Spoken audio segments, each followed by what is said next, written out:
तो गाइस कैसे आप सब लोग द राइज ऑफ एम्परर के एपिसोड 01 के साथ हाजिर हूँ। एपिसोड की शुरुआत में एक सेक्टर का सीन दिखाया जाता है। सेक्टर के ऊपर नेम प्लेट लिखी होती है जहाँ पर क्लींजिंग इंसेंस एंशिएंट सेक्टर लिखा होता है और उसके सामने एक क्रो खड़ा होता है, एक क्रो ह्यूमन खड़ा होता है जिसे मास्टर क्रो कहते हैं। मास्टर क्रो वहाँ पर उसके नाम को देखकर काफी हैरान हो रहा होता है। इसके साथ ही वहाँ पर एक और मास्टर आता है जो कई सेक्टर का पैट्रियार्च होता है। तो वहाँ पर आता है, उसका नाम मिंग रेन होता है। तो मिंग रेन वहाँ पर आता है और कहता है तो मास्टर क्रो आप भी यहाँ पर आए हैं। किसने इस बारे में सोचा था कि एक छोटा सा बच्चा जिसको आप ट्रेनिंग के लिए यहाँ पर लेकर आए थे आज यहाँ इतना बड़ा हो चुका है कि वो अपना एक नया सेक्टर क्रिएट कर सकता है। उसने यहाँ पर अपना एक सेक्टर बना लिया और इसी के साथ ही मास्टर क्रो जो होते हैं अपने पास से डंडे को उसकी तरफ फेंकते हैं। वो डंडा उड़ता हुआ सीधा जाकर उसके मुंह के पास रुक जाता है क्योंकि मिंग रेन जो होता है अपनी पावर्स को यूज करते उसे वहां पर रोक लेता है। साथ ही वो उस डंडे को अपने हाथ में पकड़ता है और कहता है कि मास्टर हमें ये डंडा बहुत अच्छी तरह से याद है। आपका ये डंडा जब आप पहली बार हम तीनों को यहाँ पर लेकर आए थे, आप मेरे साथ साथ ब्रदर ही और साथ में चिकन हेड को लेकर आए थे। अब हम तीनों को यहाँ पर लेकर आए इस जगह के ऊपर, आपने हमें यहाँ पर ट्रेनिंग देना स्टार्ट की। जब तक हम लोग पूरा दिन कल्टीवेट नहीं करते थे तब तक आप हमें डंडे के साथ मारते रहते थे। इस डंडे के साथ हमने बहुत ही बुरी तरह से पीटा है। इस डंडे को कैसे बोल सकते हैं, अपने में तब तक इस डंडे के साथ पीटा है जब तक हम लोग अपनी कल्टीवेशन की पीक पर नहीं पहुंच चुके और आज हम लोग अपने अपने सेक्टर्स बना रहे हैं। मास्टर क्रॉस की बात सुनने के बाद आगे से कहते हैं हम, और इस बात से मिंग रेन काफी ज्यादा हैरान होता है। फिर साथ ही मास्टर क्रो जब वहाँ से जाने लगते हैं तो वो से कहता है कि मास्टर क्रो मेरी बात सुने,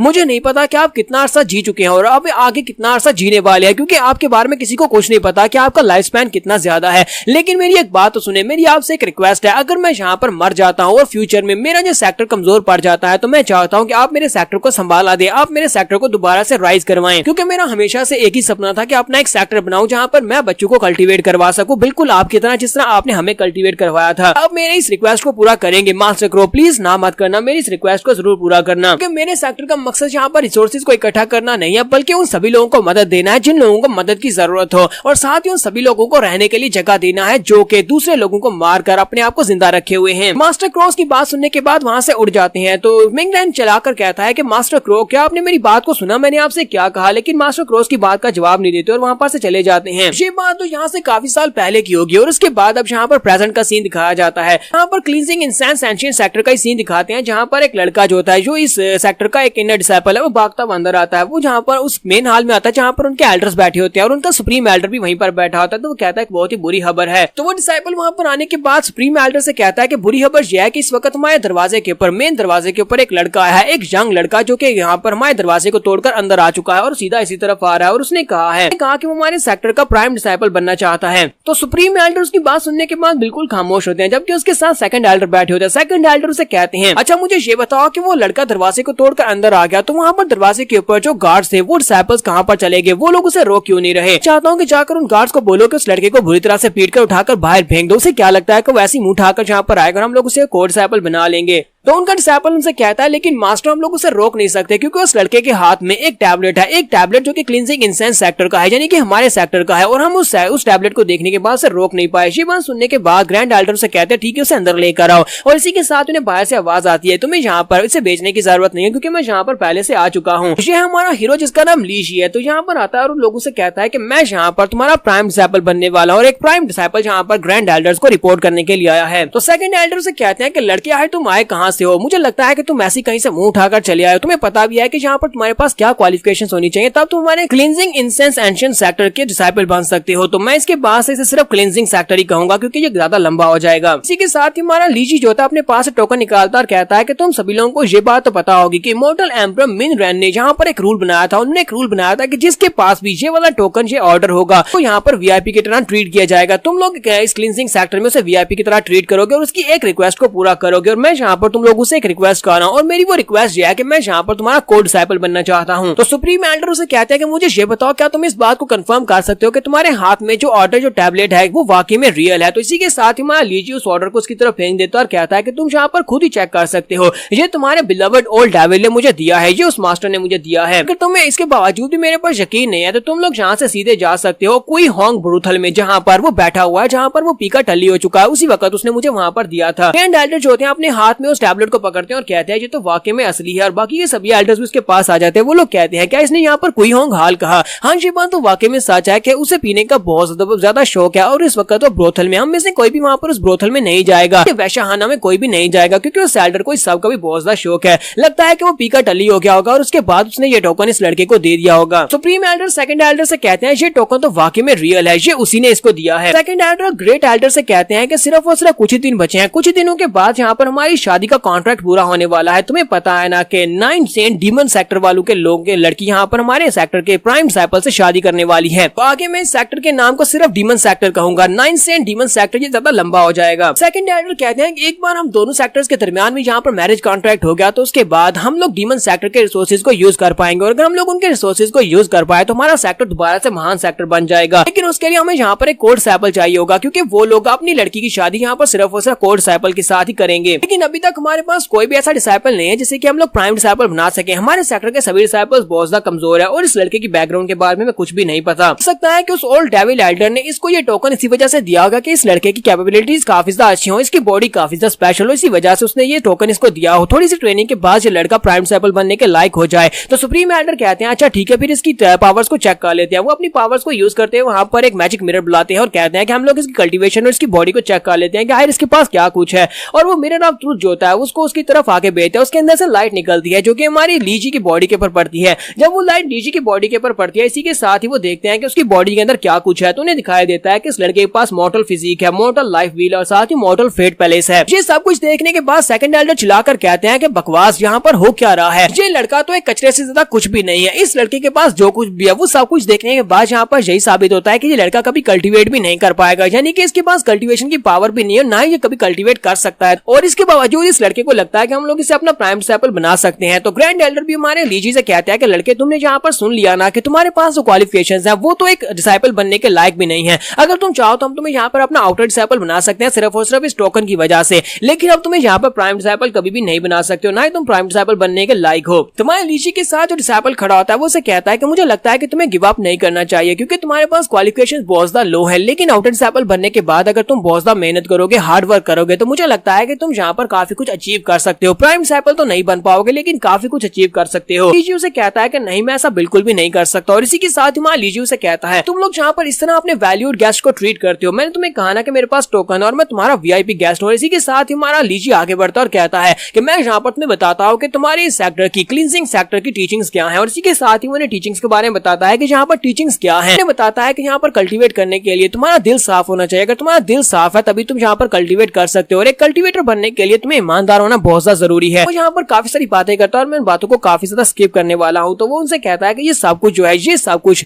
होना चाहिए, तब हम लोग एक राइटियस कल्टीवेटर बन सकते हैं, तभी हम लोग क्लींजिंग सेक्टर के कल्टीवेटर बन सकते हैं। और मुझे बताओ कि मैंने यहाँ पर क्या गलत कहा। प्रीम एल्डर से कहते हैं कि ये तो हमारी एंसेस्ट्रल टीचिंग है, ये हमारी वो बुनियाद थी जिसके ऊपर हम लोगों ने क्लींजिंग सेक्टर को बनाया था। तो लीजी से कहता है कि यहाँ पर आते हुए रास्ते में तुम्हारे टैबलेट के ऊपर जो स्टोन टैबलेट लिखा हुआ था उसके ऊपर ये सारी टीचिंग्स लिखी हुई थी, मैंने उनको देखा और मैंने याद कर लिया। इसी के साथ ही हमारा लीजी उनकी इंसल्ट भी कर देता है। वो कहता है कि मैं तो यहाँ पर खुद इतना ज्यादा हैरान हो रहा हूँ कि आज तुम लोग यहाँ पर अभी तक इस बात को याद रखे हो कि ये तुम्हारी एंसेस्ट्रल टीचिंग्स हैं, कि मुझे नहीं लगा था कि तुम लोगों ने इस बात को याद रखा होगा कि तुम्हारी एंसेस्ट्रल टीचिंग्स क्या है। तो सुप्रीम एल्डर्स की बात सुनने के बाद काफी हैरान होते हैं और कहते हैं कि वाकई में इस लड़के ने सिर्फ और सिर्फ पत्थर के ऊपर लिखी हुई बातों को एक बार देखा और सबकी सबको याद कर लिया। तो एल्डर से कहते हैं तो लड़के क्या तुम यहाँ पर हमारी दी हुई एंसेस्ट्रल टीचिंग्स को हमारे खिलाफ इस्तेमाल करने वाले और इन बातों को यहाँ पर कहकर तुम्हें क्या लगता है कि हम तुम्हें प्राइम डिसाइपल बना लेंगे। तो यहीं पर सेकंड एल्डर आगे बढ़ते हैं और कहते हैं कि मुझे लगता है कि हम लोगों ने यहाँ पर अपनी एंसेस्ट्रल टीचिंग्स को बुलाकर बहुत ही बुरा किया जिसकी वजह से हमारा सेक्टर डिमाइस में चला गया। तो इस बात से सुप्रीम एल्डर काफी गुस्सा होते हैं और कहते हैं कि तुम यहाँ पर मेरा साथ दे रहे हो या फिर इस लड़के का साथ दे रहे हो।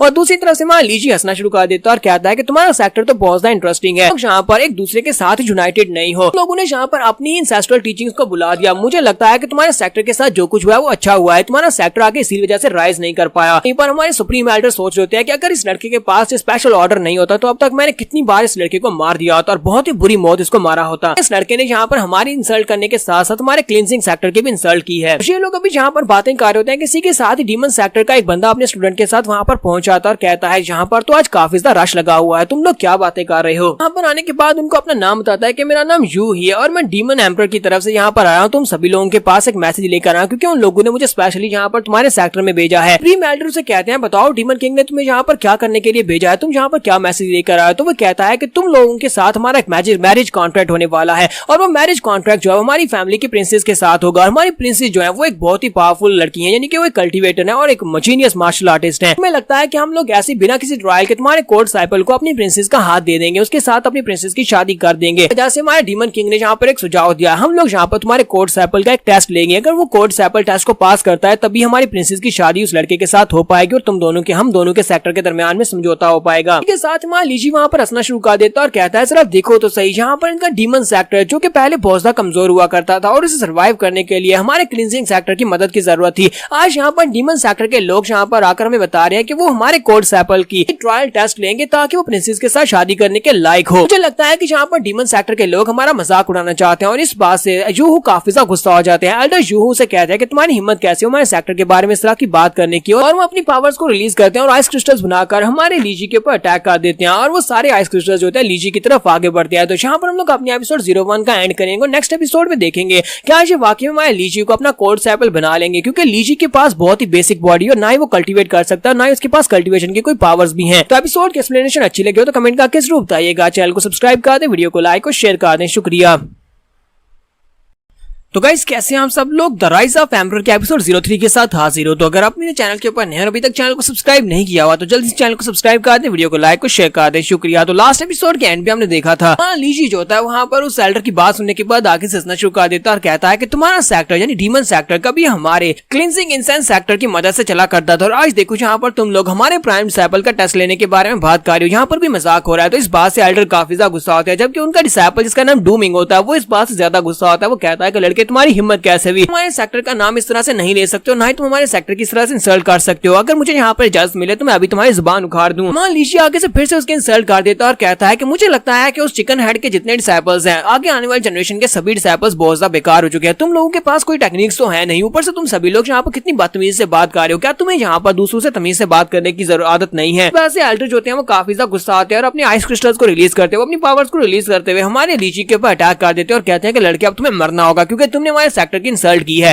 तो जब वो क्रिस्टल हमारे लीजी की तरफ आगे बढ़ होते हैं वहां पर धमाका होता है और इसी के साथ दिखाते हैं कि सुप्रीम एल्डर और सेकंड एल्डर दोनों वहां पर उसके सामने आकर खड़े होते हैं। उन दोनों ने वहां पर अटैक को ब्लॉक कर लिया होता है। तो सेकंड एल्डर कहते हैं कि लड़के तुम अपनी जगह से क्यों नहीं हिले, लगता है कि तुम्हें पहले से पता था कि हम लोग यहाँ पर तुम्हें जरूर बचाएंगे। लीजी उन लोगों से कहता है कि हाँ मुझे पहले से पता था कि तुम लोग यहाँ पर बीच में आकर मुझे जरूर बचाओगे, क्योंकि अगर तुम लोग यहाँ पर मुझे नहीं बचाते तो फिर तो हमारे सेक्टर की बहुत ज्यादा इंसल्ट हो जाती। इसी के साथ ही डीमन सेक्टर का जो एल्डर होता है वो गुस्से के साथ उन लोगों से कहता है कि तुम लोग यहाँ पर क्या कर रहे हो, इस लड़के ने यहाँ पर हमारे सेक्टर का नाम खराब किया, इसने हमारे सेक्टर की इंसल्ट किया और तुम लोग यहाँ पर इसको प्रोटेक्ट कर रहे हो। क्या तुम लोग यहाँ पर हमारे डीमन सेक्टर के खिलाफ जाना चाहते हो? तो सुप्रीम एल्डर उसे कहते हैं कि गार्डियन यू, मुझे लगता है कि तुम्हें यहाँ पर पहले अपने डिसाइपल के बारे में सोचना चाहिए कि उसने यहाँ पर इसके साथ किस तरह से बात की है। क्या तुम चाहते हो कि तुम यहाँ पर हमारे क्लींजिंग इंसेंस सेक्टर में किसी को मार डालो, वो भी एक डिसाइपल को जो कि तुमसे बहुत ज्यादा इंफीरियर है? जबकि डूमिंग वहाँ पर सोच रहा होता है कि ये लड़का कुछ ज्यादा एटीट्यूड के साथ बात कर रहा है, जहाँ पर एल्डर्स इसको प्रोटेक्शन दे रहे हैं, लेकिन अगर मैं यहाँ पर इसे चैलेंज करता हूँ तो फिर इसे मुझसे फाइट करना पड़ेगी। इसके साथ ही वो अपने मास्टर से कहता है कि मास्टर आपको यहाँ पर इस लड़के से फाइट करने की जरूरत नहीं है, ना इसे सजा देने की जरूरत है। आपकी जगह के ऊपर आपका जो डिसाइपल इस लड़के से फाइट करना चाहता है। उसके मास्टर से कहते हैं हाँ ठीक है तुम इसे चैलेंज करके देख लो। तो इसी के साथ ही डूमिंग कहता है कि लड़के मैं यहाँ पर तुम्हें चैलेंज करता हूँ, अगर तुम यहाँ पर इतनी हिम्मत रखते हो कि मुझसे फाइट कर सको तो फिर मेरे चैलेंज को एक्सेप्ट करो, मुझसे फाइट करो। मान लीजिए उसे कहता है कि तुम्हें मरने की इतनी ज्यादा जल्दी है तो फिर ठीक है मैं यहाँ पर तुम्हारे चैलेंज को एक्सेप्ट कर लेता हूँ। ठीक है तुम्हारे चैलेंज को एक्सेप्ट किया। तो सुप्रीम डीमन कहते हैं कि ये लड़का यहाँ पर क्या कर रहा है, लेकिन एल्डर कहते हैं कि इस लड़के के पास कल्टीवेशन तो है नहीं लेकिन इसके पास हिम्मत बहुत ज्यादा है जो इसने यहाँ पर डूमिंग के चैलेंज को एक्सेप्ट कर लिया। इसी के साथ ही एल्डर कहते हैं कि दो अलग अलग सेक्टर के डिसाइपल्स ने यहाँ पर एक दूसरे को चैलेंज किया और दोनों ने चैलेंज को एक्सेप्ट किया। तो फिर ठीक है हम लोग यहाँ पर इनके चैलेंज की रिस्पेक्ट करेंगे और इन दोनों का यहाँ पर मैच करवाएंगे, इनके लिए अरीना को सेटअप करवाया जाए। इसी के साथ ही सुप्रीम एल्डर लीजी से कहता है कि लड़के इस बार वो एंशिएंट ऑर्डर तुम्हें बचा नहीं पाएगा, क्योंकि अगर यहाँ पर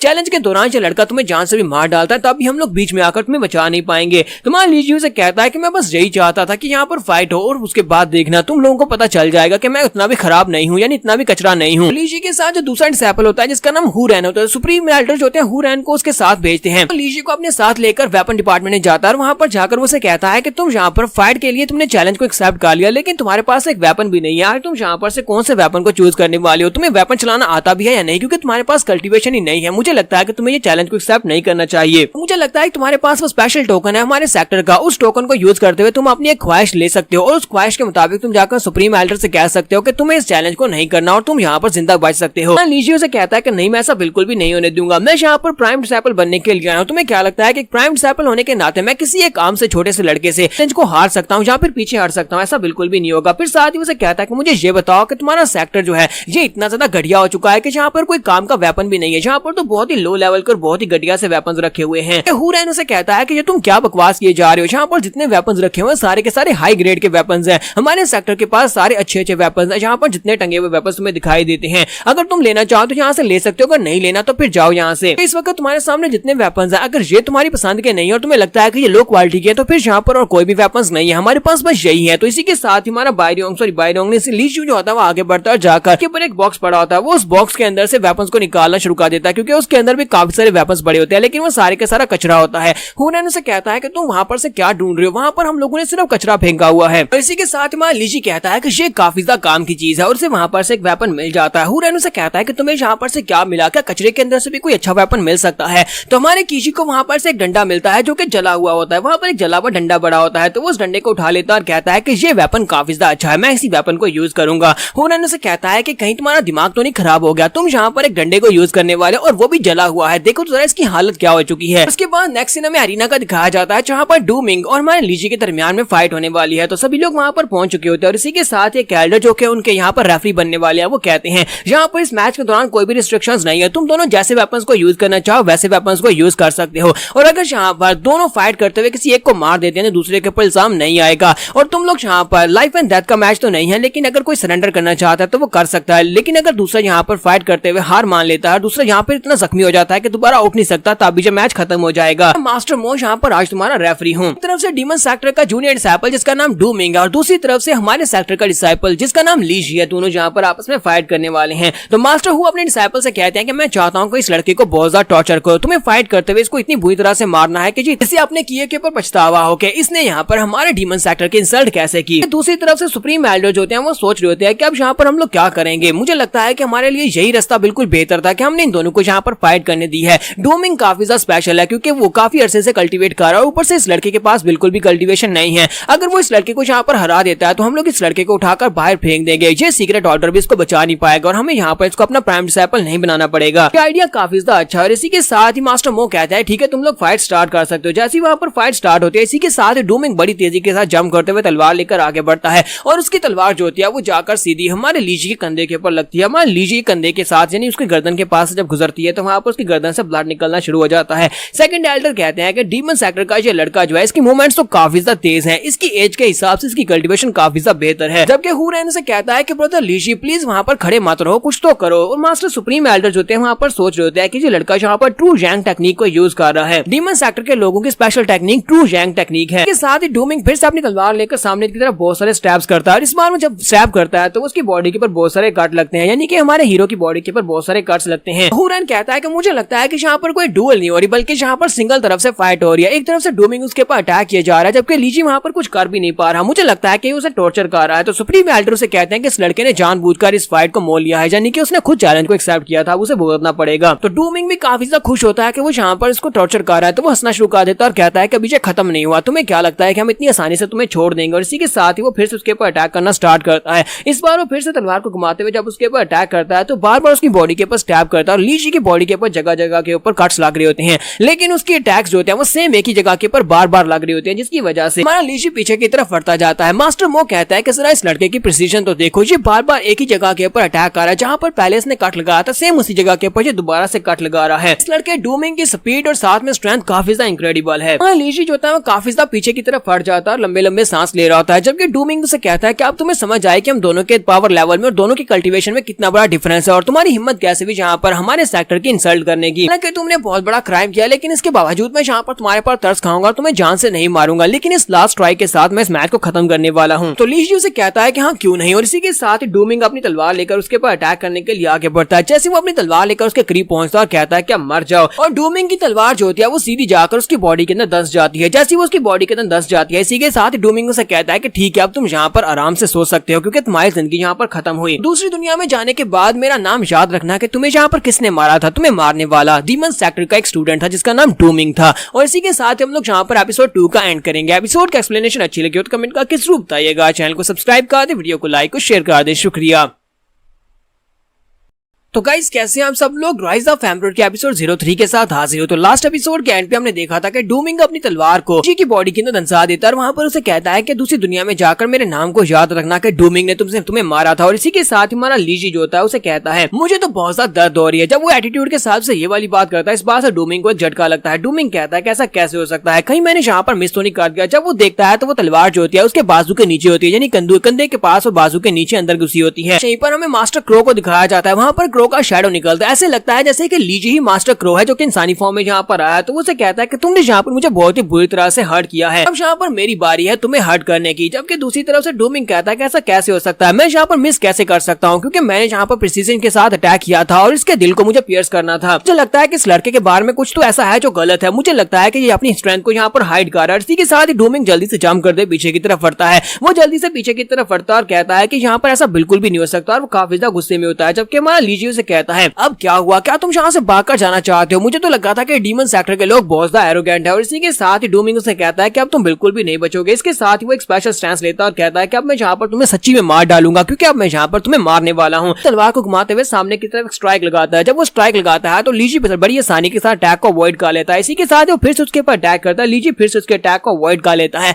वो फिर से अटैक करता है, लीजी फिर से अटैक को अवॉइड कर लेता है, क्योंकि हमारा लीजी अब यहाँ पर उसके सारे के सारे अटैक्स को अवॉइड कर रहा था। डूमिंग कहता है कि ऐसा कैसे हो सकता है, तुम मेरे सभी अटैक्स को अवॉइड कैसे कर सकते हो? तो हमारा लीजी उसे कहता है लगता है कि तुम एक बहुत ज्यादा नौसीखी हो, तुम्हें पता ही नहीं है कैसे अटैक करना है। इसी तरफ से मास्टर हु भी इस बात से काफी हैरान होते हैं और कहते हैं कि ये लड़का इतना भी बुरा नहीं है, ये यहाँ पर डूमिंग के सभी अटैक्स को अवॉइड किया जा रहा है। हालांकि पहले इसने सभी के सभी अटैक्स इसकी अपनी बॉडी के ऊपर लिए थे और ये जख्मी भी हुआ था। जबकि हुरैन इस बात से काफी ज्यादा खुश होता है और कहता है कि ब्रदर लीजी ये तो वाकई में काफी ज्यादा कमाल का है। जबकि सुप्रीम एल्डर कहते हैं कि मुझे समझ नहीं आ रही कि इस लड़के ने यहाँ पर क्या किया, क्योंकि ये लड़का यहाँ पर पहले उसके अटैक्स को फेस कर रहा था और वो सभी के सभी अटैक्स उसकी बॉडी के ऊपर हिट हो रहे थे और उसे पता चल गया कि वो बार बार एक ही जगह के ऊपर अटैक कर रहा है, यानी कि उसके अटैक पैटर्न को इस लड़के ने मेमोराइज कर लिया और उसे पता है कि वो बार बार एक ही टेक्निक के साथ कहां पर अटैक करेगा। इसी वजह से उसके लिए अटैक्स को अवॉइड करना आसान हो गया। इसका मतलब यह है कि इस लड़के की मेमोरी बहुत ज्यादा शार्प है, ये जिस भी चीज को देखता है उसको बड़ी आसानी से याद कर लेता है। अगर वाकई में यही इसका टैलेंट है कि ये सभी चीजों को बड़ी आसानी से मेमोराइज कर सकता है, तो इसका मतलब यह है कि ये फ्यूचर में एक बहुत ही बड़ा मार्शल आर्टिस्ट बन सकता है, ये सभी मार्शल आर्ट्स की टेक्निक्स को कॉपी कर ले। सुप्रीम एल्डर कहते हैं लेकिन अफसोस कि ये लड़का फ्यूचर तक पहुंचेगा ही नहीं, क्योंकि इस लड़के के पास फाइट बैक करने की स्ट्रेंथ नहीं है, इसके पास कोई भी मार्शल आर्ट्स का स्किल नहीं है जिसके साथ ये सामने वाले ओपोनेंट को हरा सके। हालांकि इसने उसके अटैक्स पैटर्न को सीख लिया है, जिसकी वजह से ये इसके अटैक को डॉज कर सकता है, लेकिन इसका मतलब ये नहीं है कि ये फाइट बैक भी कर सकता है।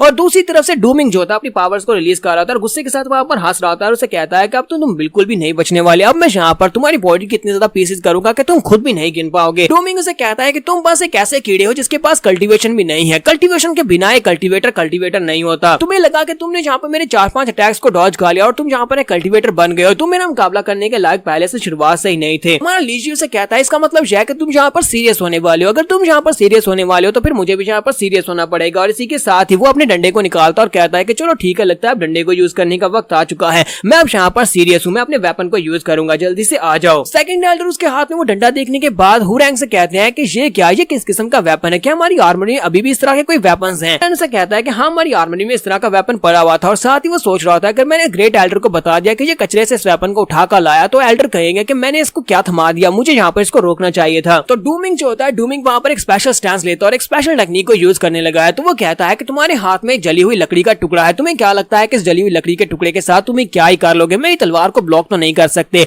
चाहे तुम्हारे हाथ में ये लकड़ी का टुकड़ा एक डिवाइन वेपन ही क्यों ना होता, आज यहाँ पर तुम मेरे हाथ से जरूर मरोगे, क्योंकि ये वाला जो मूव मैं यूज करने वाला हूँ ये मेरा स्पेशल मूव है। इसी तरह से मास्टर हु काफी ज्यादा खुश हो रहे होते हैं कि ये लड़का यहाँ पर स्पेशल स्टैंस में, इसका मतलब यह है कि अपने फाइनल मूव को यूज करने वाला है और लगता नहीं है कि वो अपनी लकड़ी के टुकड़े के साथ स्टैक को ब्लॉक कर पाएगा। और इसी के साथ ही डूमिंग सामने से गायब हो जाता है। जब वहां से गायब हो जाता है हुरैन कहता है कि वो कहां पर चला गया, वो गायब हो गया। तो सेकंड एल्डर से कहता है कि बच्चे तुम्हारी कल्टीवेशन बहुत ज्यादा लो है, इसी वजह से तुम उसके मूवमेंट्स को देख नहीं पा रहे क्योंकि उसकी स्पीड काफी ज्यादा तेज है। इसके साथ ही हमारे डूमिंग को दिखाते हैं कि डूमिंग उसके सर के ऊपर होता है, लीजी के सर के ऊपर होता है और उसे कहता है कि अब यहाँ पर तुम मरने वाले हो। जैसे वो अपनी तलवार को लेकर नीचे की तरफ आ रहा होता है और कहता है कि अब मर जाओ। इसके साथ ही हमारा लीजी होता है, उसके अटैक्स को वहां पर बड़ी आसानी से अवॉइड कर लेता है। वो पीछे की तरफ घूमते हुए अटैक को अवॉइड करता है, फिर साथ ही अपने डंडे को घुमाता है, उसी के सेम मूव को यूज करता है जिस सेम टेक्निक को वो थोड़ी देर पहले यूज कर रहा था, और इसी टेक्निक के साथ उसे बहुत ही बुरी तरह से पीटता है। और फाइनल मूव जो होता है वो अपने डंडे को उसके एंडू के ऊपर दे मारता है। वो उसके एंडू के ऊपर डंडे को मारता है तो उसके मुंह से ब्लड निकलना शुरू हो जाता है। डूमिंग के अंडे वहां पर टूटते हुए दिखाई देते हैं और इसी के साथ डूमिंग ग्राउंड के ऊपर आकर गिर जाता है। जैसे वो ग्राउंड के ऊपर गिरता है, मास्टर मो कहते हैं कि जहां पर हमें विनर मिल चुका है, और विनर जो है वो लीजी है जो कि हमारे सेक्टर का एक डिसाइपल है। तो मास्टर हु जो होते हैं वो जल्दी से भागते हुए अपने डूमिंग के पास आते हैं, वो आकर उसे उठाते हैं और उसे आकर चेक करते हैं। जब उसे उठाने की कोशिश कर रहे होते हैं, इसी के साथ उन्हें महसूस होता है कि उसकी बॉडी के अंदर से सभी के सभी एनर्जी जो है वेस्ट हो चुकी है। तो वो कहते हैं ऐसा कैसे हो सकता है। फिर साथ वो चलाकर कहते हैं, लड़के तुम्हारी हिम्मत कैसे हुई, तुमने यहाँ पर मेरे डिसाइपल की कल्टीवेशन को बर्बाद कर दिया, यानी कि उसकी मेडियंस को तोड़ दिया, जिसकी वजह से वो दोबारा कभी भी कल्टीवेट नहीं कर पाएगा। तुमने उसकी कल्टीवेशन लाइफ को बर्बाद कर दिया है। जबकि हमारा लीजी आगे से हंसना शुरू कर देता है और कहता है कि ये इसका अपना फैसला था, इसी ने मुझे चैलेंज किया था। जबकि हुरैन वहां पर काफी ज्यादा हैरान हो रहा था और कहता है कि वाकई में ब्रदर लीज यहाँ पर सिर्फ और सिर्फ एक ही अटैक के साथ किसी की भी कल्टीवेशन को ब्लॉक कर सकता है, उसको डिस्ट्रॉय कर सकता है। तो सेकंड एल्डर तो यहाँ पर काफी ज्यादा खुश हो रहे होते हैं और कहते हैं कि देखो तो जरा यहाँ पर हमारे लड़के ने क्या कर दिया, हमारे सेक्टर के लड़के ने दूसरे सेक्टर के लड़के को बड़ी आसानी से हरा दिया। जबकि सुप्रीम एल्डर से कहते हैं आखिर उस लड़के को क्या पड़ी थी, यानी डूमिंग को क्या पड़ी थी यहाँ पर एक फ्लॉ वाले मूव को यूज करे। फिर साथ ही वो सोच रहे होते हैं कि आखिर यहाँ पर हुआ क्या, मुझे समझ नहीं आ रही। अरे लड़के ने यानी कि लीजी ने यहाँ पर बड़ी आसानी के साथ डूमिंग के सारी कल्टीवेशन मेथड को वहां पर कॉपी कर लिया। उसने जिस तरह अपनी तलवार से अटैक किया था सेम उसी तरह इसने अपने डंडे के साथ अटैक किया। इसका मतलब यह है कि ये किसी की भी कल्टीवेशन टेक्निक या फिर मार्शल आर्ट्स की टेक्निक्स को कॉपी कर सकता है। मुझे समझ नहीं आ रही कि इस लड़के ने अपनी बॉडी के अंदर कितने ज्यादा सीक्रेट्स को छुपा कर रखा हुआ है, और मुझे लगता है कि ये लड़का हमारे काफी ज्यादा काम का है। इसके साथ ही हमारा लीजी जो होता है वो उसे कहता है कि तुम्हारे डिसाइपल ने जहाँ पर मुझे मारने की कोशिश की, सभी के सामने इसने मुझे कहा था कि ये मुझे मार डालेगा और मेरे टुकड़े करेगा। मास्टर हु से कहते हैं कि मैं यहाँ पर तुम्हें जिंदा नहीं छोड़ सकता, क्योंकि अगर तुम्हें जिंदा छोड़ दिया तुम्हारे डीमन सेक्टर की बहुत ज्यादा इंसल्ट हो जाएगी। इसी वजह से अब तुम्हें यहाँ पर मरना होगा। और वो अपनी पावर्स को रिलीज करते हुए जब उसके ऊपर अटैक करने के लिए आगे बढ़ने लगते हैं, तो इसी के साथ ही हमारा लीजी भी फाइट के लिए रेडी होता है और कहता है कि ठीक है आ जाओ। लेकिन जैसे वो उसके करीब पहुंचते हैं तो मास्टर मोन के सेंटर में आ जाते हैं, अपनी शील्ड को एक्टिवेट करते हैं, उसको वहां पर ब्लॉक करते हैं और कहते हैं कि तुम यहाँ पर बीच में नहीं आ सकते। ऐसे वो पीछे की तरफ जंप करते हुए पीछे हटता है और नीचे ग्राउंड के ऊपर जाकर बैठता है। तो इसी के साथ ही मास्टर मोन, सुप्रीम एल्डर और सेकंड एल्डर वो तीनों इसके सर के ऊपर खड़े होते हैं, अपनी अपनी पावर्स को रिलीज करते हुए कहते हैं कि अब आगे मत बढ़ना, क्योंकि तुम हमारे सेक्टर के डिसाइपल को मार नहीं सकते। सुप्रीम एल्डर से कहते हैं कि यूं ही तुम्हें क्या लगता है कि तुम यहाँ पर डेथ अरीना में होने वाली फाइट के रिजल्ट्स के निकलने के बाद भी तुम यहाँ पर हमारे डिसाइपल को मार सकते हो? तुम्हारे डिसाइपल ने खुद यहाँ पर चैलेंज किया था और चैलेंज करने के बाद अगर वो यहाँ पर हार गया, यहाँ पर उसकी कल्टीवेशन बर्बाद हो गया, तो ये उसका अपना फैसला था। अगर तुमने हमारे डिसाइपल के ऊपर दोबारा अटैक करने की कोशिश की तो उसके बाद हम तुम्हें बिल्कुल भी जिंदा नहीं छोड़ेंगे और ये तुम्हारी अपनी गलती होगी। तो मास्टर हु कहते हैं कि तुम्हारा जो लड़का तो बहुत ज्यादा लकी है कि यहाँ पर 3 एल्डर्स मेरे पर अटैक कर रहे हैं सिर्फ और सिर्फ एक लड़के की वजह से। लीजी आखिर तुम्हारी आइडेंटिटी क्या है, तुम कौन हो? लीजी उसे कहता है कि लगता है कि तुम्हें अभी तक समझ नहीं आया, मैंने तुम्हें पहले भी बताया था कि मैं इस सेक्टर का प्राइम डिसाइपल हूँ, यानी कोर डिसाइपल हूँ। जैसे वो ये बात करता है एल्डर उसे कहते हैं कि ये क्या बकवास किए जा रहे हो, हमने अभी तक तुम्हें यहाँ पर प्राइम डिसाइपल बनाया नहीं है। कि मास्टर हु इस बात से बहुत ज्यादा खुश हो जाते हैं और कहते हैं अच्छा तो तुम यहाँ के प्राइम डिसाइपल हो, तुझे तो बहुत ही अच्छी बात है। फिर साथ ही उठकर खड़े हो जाते हैं, उनसे कहते हैं कि अब जबकि तुम इस सेक्टर के प्राइम डिसाइपल हो और हमारे सेक्टर की यंग मिस की शादी प्राइम डिसाइपल के साथ होनी है, तो इसका मतलब यह है कि तुम्हारे टेस्ट होने वाला है। 3 दिन के बाद तुम्हें हमारे डीमन सेक्टर में आना होगा, जहां पर आकर तुम्हें टेस्ट देना होगा। अगर तुम वहां पर नहीं आते तो उसके बाद ये सारे का सारा ब्लेम जो है वो तुम्हारे ऊपर आएगा कि तुम्हारी वजह से दोनों सेक्टर्स के दरमियान में होने वाली शादी टूट गई। अगर तुम्हारे अंदर वाकई में हिम्मत है तो फिर 3 दिन के बाद हमारे डीमन सेक्टर में आकर दिखाओ कि तुम वहां पर आकर उस टेस्ट को दे पाते हो या नहीं। यहाँ पर हम लोग अपनी एपिसोड 03 का एंड करेंगे। नेक्स्ट एपिसोड में देखेंगे क्या हमारा लीजी वाकई में वहां पर जाएगा डीमन सेक्टर में, वहां पर जाकर उनके टेस्ट को पास करके उनकी यंग मिस के साथ शादी करेगा या नहीं। तो एपिसोड की एक्सप्लेनेशन अच्छी लगी हो तो कमेंट करके जरूर बताइएगा। चैनल को सब्सक्राइब कर दे, वीडियो को लाइक और शेयर कर दे। शुक्रिया।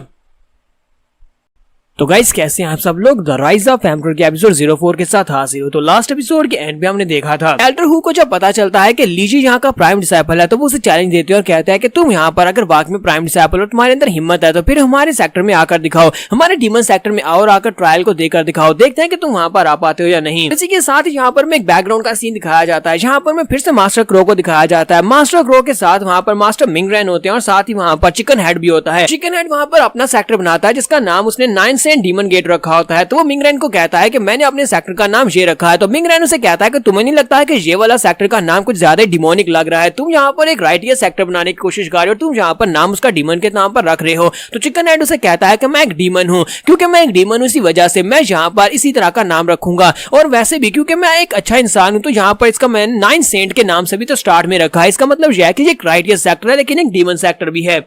मेरे इस सेक्टर को बनाने का मकसद ये है कि मैं दुनिया को बताना चाहता हूँ कि एक डीमन भी राइटलेस हो सकता है, डीमन हमेशा बुरे नहीं होते। इसी के साथ ही मास्टर क्रो से कहता है कि मास्टर क्रो, क्या आप इसके सेक्टर की तरह मुझे भी सपोर्ट करेंगे? आपने इसके क्लींजिंग सेक्टर को सपोर्ट किया, मेरे डीमन सेक्टर को भी सपोर्ट करें। मास्टर क्रो की बात सुनने के बाद वहाँ पर हम कहते हैं, जिस तरह बिल्कुल उसने पहली बार कहा था। मास्टर मिंगरैंग जो होते हैं वो चिकन हेड से कहते हैं कि तुम अभी तक यहाँ पर जिस लेवल तक पहुंच पाए वो सिर्फ और सिर्फ अपने डिमोनिक एबिलिटीज की वजह से, क्योंकि तुम एक डीमन इसी वजह से तुम्हारी बॉडी बहुत ज्यादा सॉलिड है और बॉडी कल्टीवेशन की वजह से तुम इस लेवल तक पहुंच पाए हो। लेकिन मुझे जरा ये तो बताओ कि सेक्टर को बनाने के लिए जो रिसोर्सेज की जरूरत पड़ेगी और वहाँ पर जिन मार्शल आर्ट्स की बुक्स की जरूरत पड़ेगी वो सारी की सारी तुम कहाँ से लेकर आओगे? क्या तुमने इस बारे में कुछ सोचा है? तो चिकन हेड से कहता है कि हाँ, मैंने ये सब कुछ पहले से प्लान आउट किया हुआ है। मेरे पास बहुत सारी बुक्स हैं और सारी की सारी बुक्स को मैं यहाँ पर यूज करने वाला हूँ। अपने स्टूडेंट्स को मैं यही बुक्स पढ़ाऊंगा। और इसी के साथ वो अपने पास से बुक्स निकाल कर उनके सामने फेंक देता है। मास्टर मिंगरैंग वहाँ पर उसकी सारी बुक्स देखने के बाद से कहता है कि ये क्या, तुम यहाँ पर सारी की सारी लो लेवल की मार्शल आर्ट्स की बुक्स कहाँ से उठा कर लाए हो? ये सारी की सारी बहुत ही लो लेवल की मार्शल आर्ट्स की टेक्निक्स की बुक है। चिकन हेड उसे कहता है कि मुझे पता है कि ये सारी की सारी लो लेवल की मार्शल आर्ट्स की बुक्स हैं, लेकिन तुम्हारे पास एक ऐसा तरीका है जिससे तुम इन सभी को इम्प्रोवाइज कर सकते हो, यानी कोई इनको बेहतर बना सकते हो। तुम यहाँ पर मेरी मदद नहीं करोगे, हम दोनों तो दोस्त है ना, तुम यहाँ पर मेरी मदद करो, इन सभी बुक्स को पहले से बेहतर बना दो। मास्टर क्रो वहाँ पर उन बुक्स को देख रहे होते हैं तो वहाँ पर उन्हें एक बुक दिखाई देती है जिसके ऊपर ट्रू जैंग टेक्निक लिखा होता है। तो वो लोग कहते हैं कि मास्टर क्रो, ये क्या लगता है कि आपको यहाँ पर से कुछ टेक्निक पसंद आई? आपको बताएं कि आपको क्या चीज पसंद आई है। मिंगरैंग कहता है कि ठीक है मैं तुम्हारी मदद करूंगा, मैं इन बुक को बेहतर बनाने में तुम्हारी मदद करूंगा ताकि तुम अपने स्टूडेंट्स को अच्छी और हाई लेवल की मार्शल आर्ट्स की टेक्निक सिखा सको। तो मुझे लगता है कि मास्टर क्रो को यहाँ पर जैंग टेक्निक पसंद आई और मुझे लगता है कि तुम्हें यहाँ पर अपने सेक्टर की बेसिक टेक्निक जो है वो जैंग टेक्निक ही रखनी चाहिए, क्योंकि तुम्हारे सेक्टर की एक बेसिक टेक्निक भी तो होनी चाहिए। चिकन हेड से कहता है कि तुमने बिल्कुल ठीक कहा। फिर साथ ही उन दोनों से कहता है कि ब्रदर मिंगरैंग और मास्टर क्रो, मुझे लगता है कि मेरे सेक्टर के बनने के बाद आप लोगों को मेरा बहुत ज्यादा ध्यान रखना होगा। आप लोग अगर मुझे सपोर्ट करते रहेंगे तो मेरा सेक्टर काफी ज्यादा बड़ा बन जाएगा। मास्टर क्रो फिर से वहाँ पर हम भी करते हैं और इसी के साथ ही वहाँ सीन प्रेजेंट में आ जाता है जहाँ पर हमारा लीजी जो होता है वहाँ से बड़े से स्टैचू के सामने बैठा होता है, पर वो लोग पास में बैठे हुए थे। वहीं पर जहाँ पर मास्टर क्रो बैठा था यहाँ पर लीजी बैठा था। तो लीजी कहता है कि मिंगरैंग और ओल्ड चिकन हेड कितने साल गुजर चुके हैं और आज यहाँ पर हालात कितने ज्यादा अजीब हो चुके हैं। दोनों के सेक्टर्स यहाँ पर बहुत ज्यादा डिक्लाइन में चले गए हैं। पता नहीं वो लोग अगर यहाँ पर होते तो वो लोग इस बारे में क्या सोचते। तो लीजी कहता है कि अगर यहाँ पर क्लींजिंग सेक्टर की बात की जाए, यहाँ पे डीमन सेक्टर की बात की जाए, दोनों ही सेक्टर जो है वो अपने ओरिजिनल पाथ से हट चुके हैं। यानी कि दोनों यहाँ पर जिस आइडिया के ऊपर इन लोगों ने सेक्टर की बुनियाद रखी थी वो सेक्टर के डिसेंडेंट्स जो है वो उन सभी टीचिंग्स को भूल चुके हैं। तो इसी के साथ ही वहाँ लीजी कहता है कि लेकिन तुम दोनों को परेशान होने की जरूरत नहीं है, क्योंकि तुम दोनों ने मुझसे रिक्वेस्ट की थी कि मैं तुम्हारे सेक्टर को बेहतर बनाने में मदद करूँ। अगर फ्यूचर में तुम्हारा सेक्टर कभी डिक्लाइन में चला जाता है तो मैं तुम्हारी मदद करूंगा और मैं यहाँ पर इसीलिए आया हूँ।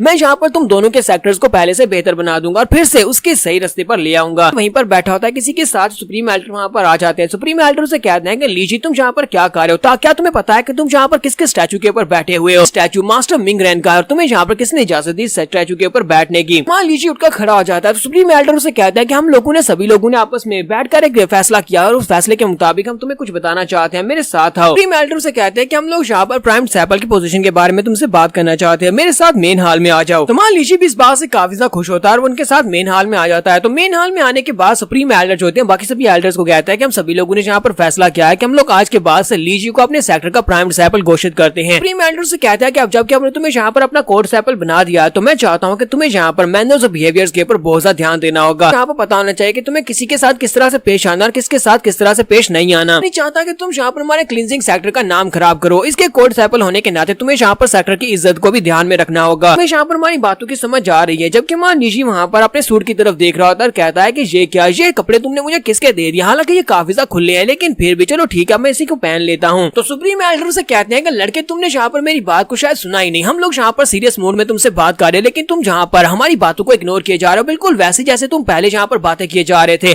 लगता है कि तुम्हें इस बारे में बिल्कुल भी अंदाजा नहीं है कि अब यहाँ पर आके तुम क्या फेस करने वाले हो। कि तुम्हें इस बारे में नहीं पता कि डीमन सेक्टर में जाने के बाद वहाँ पर तुम्हें जो ट्रायल देना है वो ट्रायल कितना ज्यादा खतरनाक हो सकता है। जितना मैं यहाँ पर अंदाजा लगा सकता हूँ कि डीमन गेट के एल्डर्स जो है वहाँ पर अपने स्टूडेंट डूमिंग की मौत का बदला लेने के लिए तुम्हारे लिए वहाँ पर एक ट्रैप बिछाने वाले हैं। चाहे तुम यहाँ पर एक टेस्ट देने के लिए जाने वाले हो लेकिन असल में वो टेस्ट नहीं है बल्कि एक मौत का जाल होने वाला है। मुझे लगता है कि ये ट्रिप तुम्हारे लिए बहुत ज्यादा डेडली हो सकती है, इसी वजह से तुम्हें यहाँ पर सीरियस होना पड़ेगा। तुमने यहाँ पर सिर्फ और सिर्फ उनके एक ही एक्सपर्ट को हराया है, अभी उनके पास और बहुत सारे एक्सपर्ट्स हैं, बहुत सारे स्टूडेंट्स हैं। तो मान लीजिए उसे कहता है कि तुमने कहा कि उनके पास बहुत सारे एक्सपर्ट्स हैं, अभी तो मैंने उनके एक एक्सपर्ट को हरा दिया, अगर एक को हरा दिया तो बाकी सभी को भी हरा सकता हूँ। तो सुप्रीम एल्डर काफी ज्यादा गुस्सा हो जाते हैं और कहते हैं कि तुम अभी भी मेरी बातों को सीरियसली नहीं ले रहे, तुम कुछ ज्यादा ही एरोगेंट हो। सेकंड एल्डर आगे बढ़ते और कहते हैं लड़के तुम्हें यहाँ पर सुप्रीम एल्डर की बात का बुरा मानने की जरूरत नहीं है। इनके कहने का मतलब यह है कि अगर तुम्हें यहाँ पर किसी स्क्रिप्चर या फिर वेपन या फिर मार्शल आर्ट्स की बुक्स की जरूरत है तो फिर हम तुम हमसे कह सकते हो, क्योंकि हम चाहते हैं कि तुम वहाँ पर ट्रायल टेस्ट को पास करो, ना कि वहाँ पर जाकर जाकर मर जाओ। सुप्रीम एल्डर भी से कहते हैं हाँ बताओ तुम्हें हमसे क्या चाहिए, हम तुम्हें हर चीज देंगे जो भी तुम यहाँ पर मांगने वाले हो।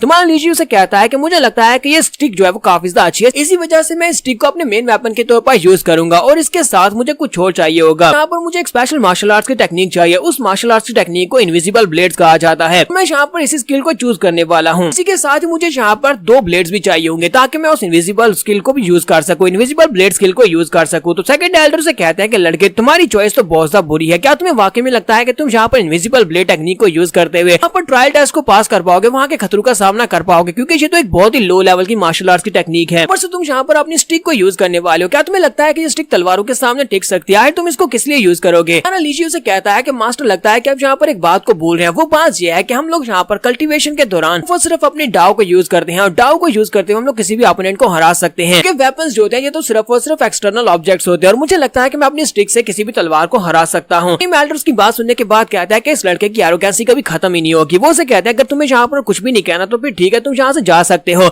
और हुईरेन भी तुम्हारे साथ ही जाएगा। तो डिसाइपल हुईरेन से कहते हैं कि जाओ इसे अपने साथ ले जाओ, जाकर इसे इनविजिबल ब्लेड टेक्निक दे दो और साथ में इसे 2 वेपन्स भी देना और साथ ही इसे क्वार्टर्स में छोड़ाओ। लीजी से कहता है तो फिर ठीक है, अब मैं यहाँ से जा रहा हूँ और इसी के साथ ही लीजी वहाँ से पीछे की तरफ मुड़ जाता है। हुईरेन भी उसके साथ साथ ही होता है, वो लोग वहाँ पर से जा रहे होते हैं। तो सेकंड एल्डर कहते हैं ब्रदर तुमने इस बार इस लड़के की बातों के ऊपर कुछ भी ऑब्जेक्ट नहीं किया, तुम सिर्फ गुस्सा हुए लेकिन फिर भी तुमने इसे रोका नहीं, तुमने इसके यहाँ पर इसकी बोलती बंद नहीं की। तो सुप्रीम एल्डर उसे कहते हैं कि तुम्हें नहीं लगता कि जब से ये लड़का यहाँ पर आया तब से ये हमारे साथ बदतमीजी के साथ बात कर रहा है, तुम्हें क्या लगता है कि मैं बार बार इसकी बदतमीजी के ऊपर इसे यहाँ पर सजा देने वाला हूँ, बार बार इसके ऊपर गुस्सा होता रहूंगा क्योंकि इस लड़के की जुबान ही ऐसी है। रही बात यहाँ पर इसके वाइल्ड बिहेवियर की, तो मुझे लगता है कि ये हमारे लिए ज्यादा बेहतर ही है क्योंकि इस लड़के का एटीट्यूड बहुत ज्यादा कमाल का है और ये लड़का अगर उस ट्रायल को पास कर जाता है तो हमें यहाँ पर एक कोल्ड सैपल मिल जाएगा और साथ में मन गेट की लड़की भी यहाँ पर आ जाएगी इस लड़के के साथ शादी करके, जिससे हम दोनों सेक्टर्स के दरमियान में एक समझौता हो जाएगा और इस लड़की को हम लोग यूज कर सकते हैं। और अगर ये यहाँ पर मर जाता है तो फिर हम लोग यहाँ पर आसानी से इससे निमट सकते हैं क्योंकि ये हमारे रास्ते से हट जाएगा और हमें यहाँ पर से कोल्ड सैपल नहीं बनाना पड़ेगा। यहाँ पर हम लोग अपनी एपिसोड 04 का एंड करेंगे। एपिसोड की एक्सप्लेनेशन अच्छी लगी हो तो कमेंट करके जरूर बताइएगा। चैनल को सब्सक्राइब कर दे, वीडियो को लाइक और शेयर कर दे। शुक्रिया।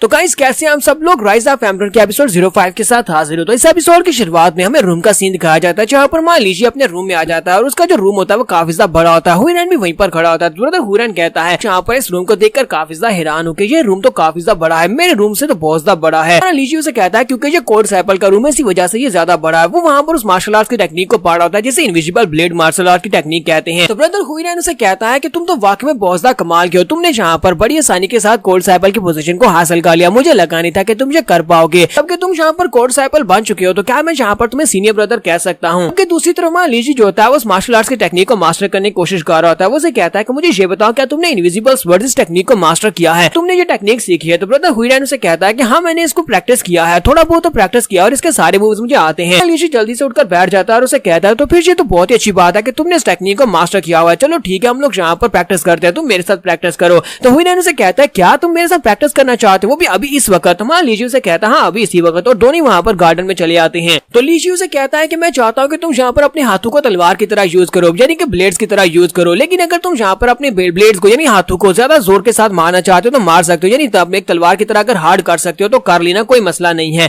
तो ब्रदर हुईरेन उसे कहता है अच्छा ठीक है। साथ ही मां लीजी उसे कहता है कि अब जबकि हम लोग यहाँ पर स्पार करने वाले हैं तो मुझे लगता है कि इसको इंटरेस्टिंग बनाने के लिए हमें यहाँ पर आपस में बैट करनी चाहिए। तो हुईरेन उसे कहता है कि तुम्हारी इस बात का क्या मतलब है कि हमें यहाँ पर बैट करनी चाहिए? तो मां लीजी उसे कहता है कि मैं यहाँ पर तुम्हें 10 चांसेस दूंगा, तुम मेरे ऊपर 10 अटैक कर सकते हो, अगर तुम 10 अटैक्स में से एक भी अटैक मेरे ऊपर कर पाए मैं हार जाऊंगा, लेकिन अगर यहाँ पर उन 10 अटैक्स के बाद अगर मैं तुम्हारे ऊपर एक भी अटैक कर पाया तो इसका मतलब यह है कि मैं यहाँ पर जीत जाऊंगा, और अगर मैं यहाँ पर जीत गया तो अगले पूरे महीने के लिए तुम्हें यहाँ पर मेरा सर्वेंट बनना होगा, क्या तुम्हें ये मंजूर है? तो हुईरेन उसकी बात सुनने के बाद काफी गुस्सा होता है और कहता है कि इसे क्या लगता है कि मैं इसके ऊपर 10 अटैक करूंगा और 10 में से एक भी अटैक नहीं कर पाऊंगा? मैं एक प्रोफेशनल मार्शल आर्टिस्ट हूँ जो काफी अर्से से यहाँ पर मार्शल आर्ट्स की ट्रेनिंग ले रहा हूँ, लेकिन ये लड़का जो अभी भी यहाँ पर आया जिसके पास कल्टीवेशन भी नहीं है, ये यहाँ पर मुझसे इस तरह का चैलेंज कैसे कर सकता है? उसे कहता है अच्छा ठीक है हम लोग यहाँ पर बैट करते हैं, लेकिन अगर मैं यहाँ पर जीत जाता हूँ तो फिर आज के बाद से तुम्हें यहाँ पर सभी को रिस्पेक्ट से बुलाना होगा, सभी के साथ इज्जत से पेश आना होगा, और स्पेशली मेरे साथ तुम मुझे भी यहाँ पर सीनियर ब्रदर कहोगे। लीजी उसे कहता हाँ क्यों नहीं, चलो फिर ठीक है आ जाओ। और इसी के साथ दोनों वहाँ पर अपनी स्पार स्टार्ट करते हैं। जैसी मां लीजी उसके ऊपर अटैक करने के लिए आगे बढ़ता है, इसी के साथ ही हुईरेन उसके ऊपर अटैक करता है और कहता है कि मुझे लगा ही था कि तुम वाकई में बिल्कुल एक न्यूबी हो, तुम्हें तो यहाँ पर इसके बारे में कुछ भी नहीं पता। उसके ऊपर अटैक करते हुए आगे गुजर जाता जाता है। ब्रदर हुईरेन जो होता है वहाँ पर उसके ऊपर बार-बार अटैक कर रहा था, वो बार-बार उसके ऊपर अटैक करता है और इसके साथ ही काफी सारे अटैक्स कर चुका है। और यहाँ पर जब वो 9th के ऊपर पहुंचता है और कहता है कि इस लड़के को यहाँ पर इस टेक्निक के बारे में कुछ भी नहीं पता और मुझे लगता है कि मैं यहाँ पर जीतने वाला, क्योंकि ये लास्ट राउंड है और लास्ट राउंड अगर मैंने यहाँ पर पूरा कर लिया और यहाँ पर लास्ट राउंड के दरमियान यहाँ पर मेरे पर अटैक नहीं कर पाया, यानी काउंटर अटैक नहीं कर पाया, तो इसका मतलब है कि मैं यहाँ पर जीत जाऊंगा।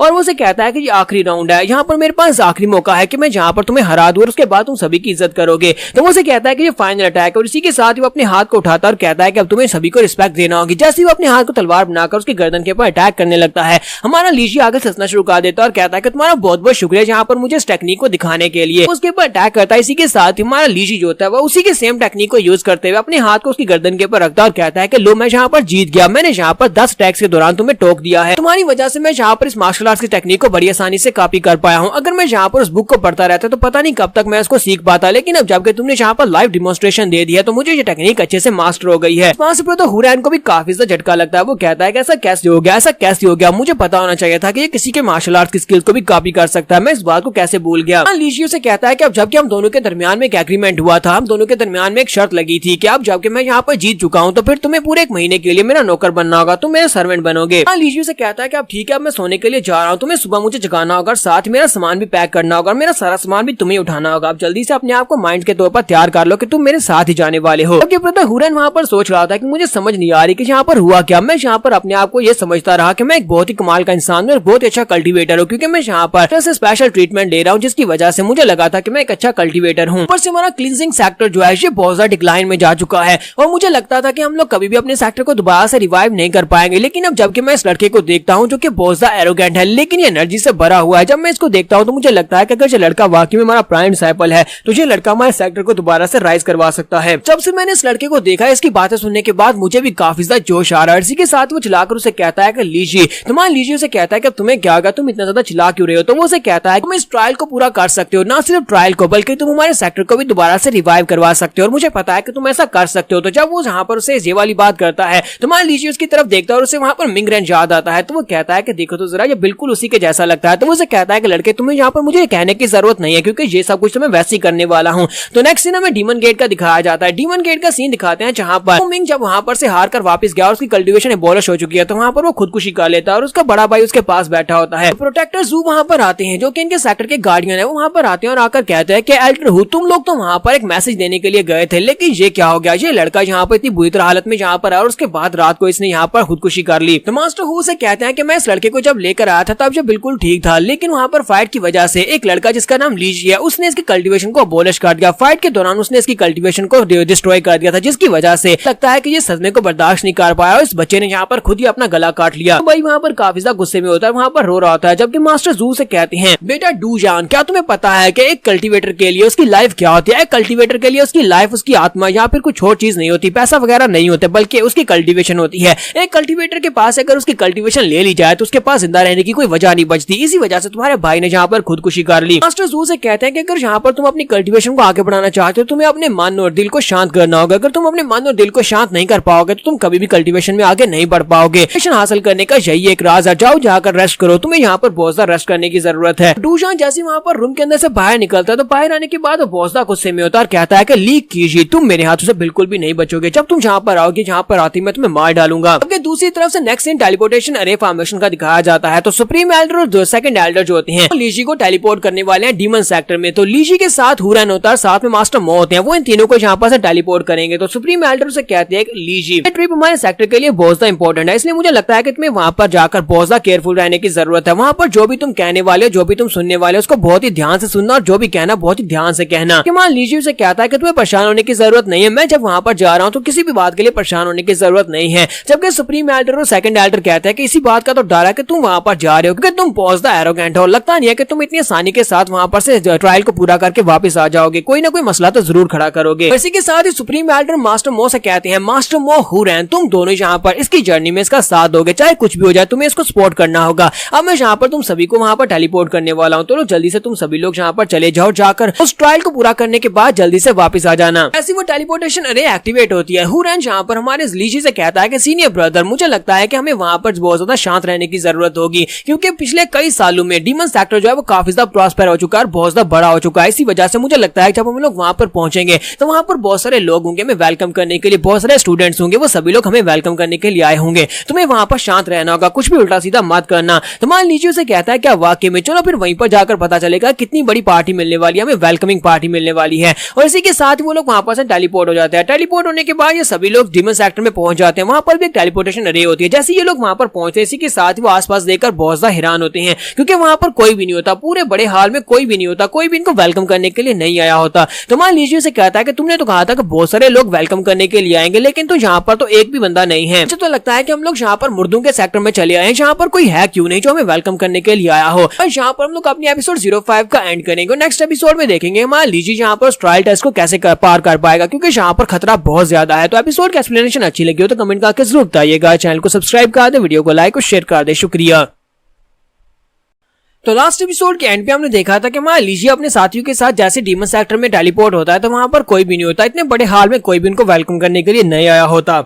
यहाँ पर हुरैन का मजाक उड़ा रहा था और उसे कहता है कि तुमने तो कहा था कि बहुत सारे लोग आएंगे। इसी के साथ मास्टर जू साइड के ऊपर से निकल कर आते हैं और उनसे कहते हैं कि तुम सभी लोग यहाँ पर क्लींजिंग इंसेंस एंशिएंट सेक्टर से यहाँ पर आए हो, तुम्हें माफ करना कि मेरे अलावा यहाँ पर कोई भी तुम्हें वेलकम करने के लिए नहीं आ पाया। प्लीज मुझे माफ करना कि मैं भी यहाँ पर तुम्हें वेलकम करने के लिए लेट आया हूँ। मास्टर मो से कहते हैं कि प्रोटेक्टर जू तुम यहाँ पर अकेले क्यों हो, बाकी के सभी लोग कहाँ पर है, कोई भी एल्डर कोई भी स्टूडेंट यहाँ पर हमें वेलकम करने के लिए क्यों नहीं आया। क्या तुम यहाँ पर हमारे क्लींजिंग इंसेंस सेक्टर की इंसल्ट करना चाहते हो? क्या तुम्हें लगता है कि हमारा सेक्टर इतना ज्यादा थका हुआ है कि तुम में से कोई भी यहाँ पर मैं वेलकम नहीं कर सकता? तो मास्टर जू से कहता है कि प्रोटेक्टर मो प्लीज यहाँ पर गुस्सा होने की जरूरत नहीं है, बाकी के सभी एल्डर्स और मास्टर इस वक्त बहुत ही जरूरी कामों में बिजी हैं और आपको तो पता है कि हमारे मास्टर जो है सेक्टर के लीडर जो है वो इस वक्त सर्कुलेशन में, इसी वजह से बाकी सभी लोगों को बहुत सारे इंपॉर्टेंट काम करने होते हैं। इसी वजह से कोई भी एल्डर और कोई भी स्टूडेंट फ्री नहीं था जो यहाँ पर आपको वेलकम करने के लिए आता। तो मास्टर मो से कहते हैं तुम बस यहाँ पर कहानियां बना रहे हो। लीजिए उसे कहता है कि मास्टर मो आपको परेशान होने की जरूरत नहीं है, अगर ये लोग यहाँ पर हमारे साथ इस तरह की ट्रिक्स खेलना चाहते हैं तो कोई बात नहीं, हम लोग इनकी ट्रिक्स का सामना करेंगे। अगर ये लोग यहाँ पर मेरे साथ कुछ बुरा करेंगे तो मैं उनका 100 गुना इसको वापस करूंगा। तो मास्टर जू उसकी बातें सुनने के बाद कहते हैं कि ये लड़का जो यहाँ पर ज्यादा बोल रहा है, मुझे लगता है कि यही तुम्हारा प्राइम डिसाइपल है, मैंने तुम्हारे बारे में सुना है कि तुम कुछ ज्यादा ही बोलते हो। तो मान लीजिए उसे कहता है कि हाँ मैं ही हूँ, मैं ही प्राइम डिसाइपल हूँ। तो मास्टर जू से कहते हैं कि तुम वाकई में बहुत ज्यादा यंग हो, इतनी यंग एज में तुमने हमारे सेक्टर के एक आउटर डिसाइपल को मार डाला, हमारा आउटर डिसाइपल एक कम कर दिया। तुम्हें क्या लगता है कि तुम यहाँ पर इतनी आसानी से आकर ट्रायल को पास करके वापस चले जाओगे, हमारी प्रिंसेस को अपने साथ ले जाओगे अपनी दुल्हन बनाकर?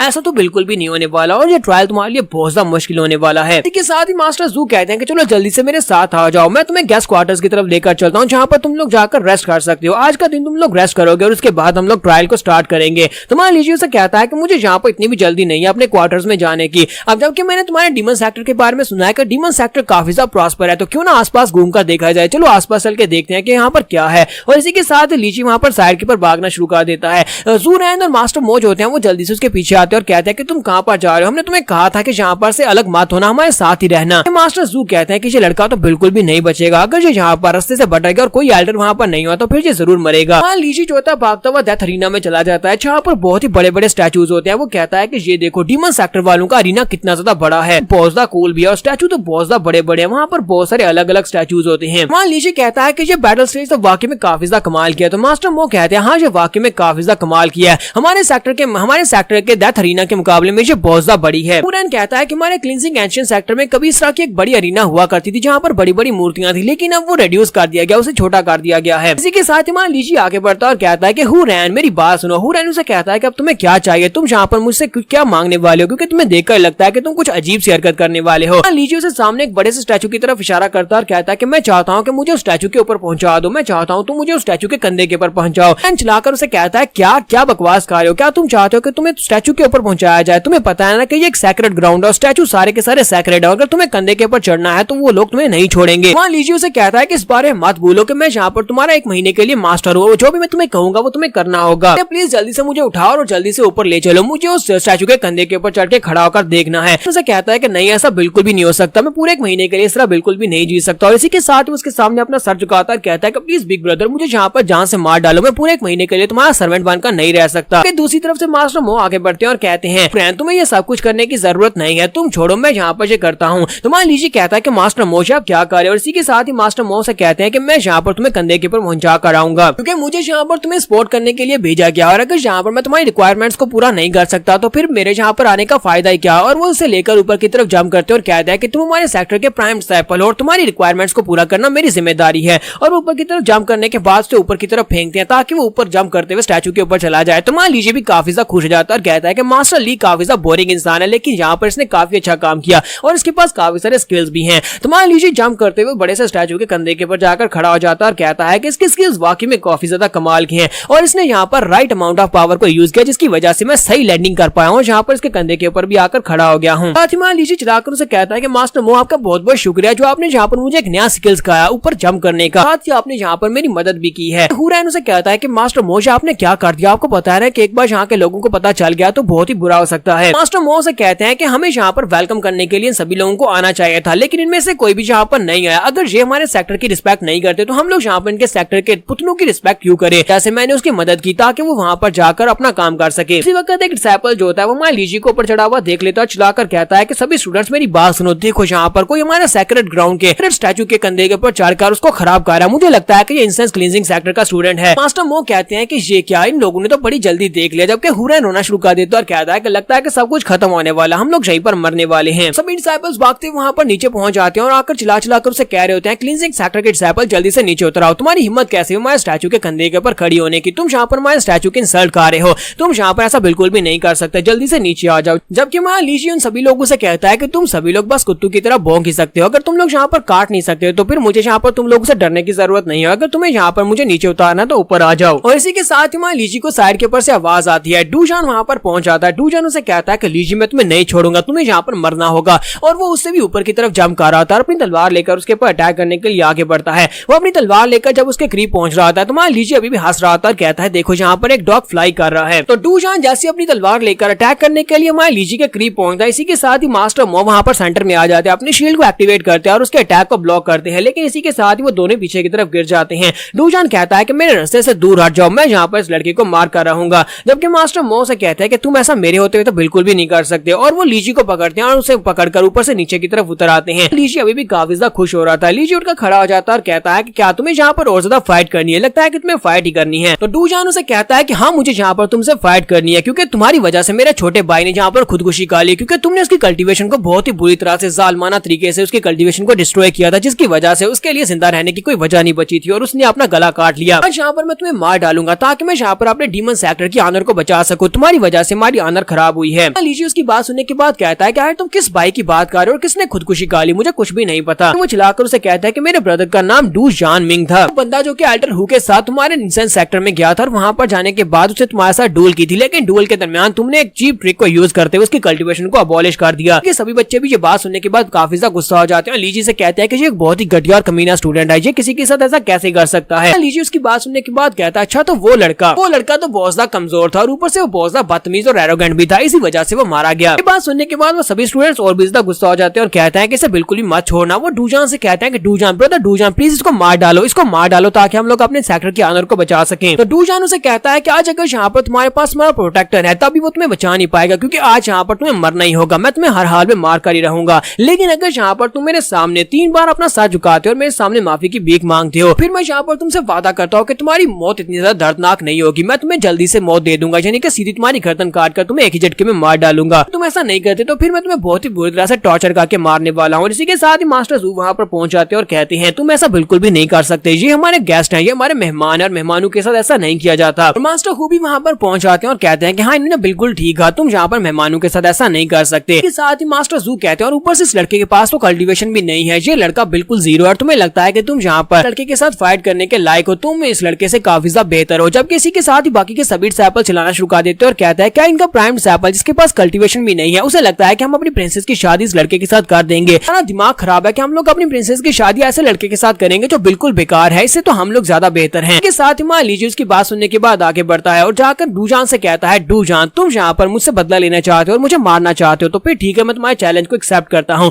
हम लोग इसी अरीना में फाइट करेंगे, लाइफ और डेथ का मैच खेलेंगे, हम में से एक मरेगा और दूसरा जिएगा, मैच खत्म होने तक दोनों में से सिर्फ और सिर्फ एक जिंदा बचेगा। अगर तुम्हें यहाँ पर मुझे चैलेंज एक्सेप्टेड है तो फिर यहाँ पर आ जाओ। यहाँ पर हम लोग अपनी एपिसोड 06 का एंड करेंगे और नेक्स्ट एपिसोड में देखेंगे लीजी और डूजान की फाइट देखेंगे और दोनों में से कौन यहाँ पर जिएगा और कौन मरेगा, जो हम लोग नेक्स्ट एपिसोड में देखेंगे। एपिसोड की एक्सप्लेनेशन अच्छी लगी हो तो कमेंट करके जरूर बताइएगा। चैनल को सब्सक्राइब कर दें, वीडियो को लाइक और शेयर कर दें। शुक्रिया।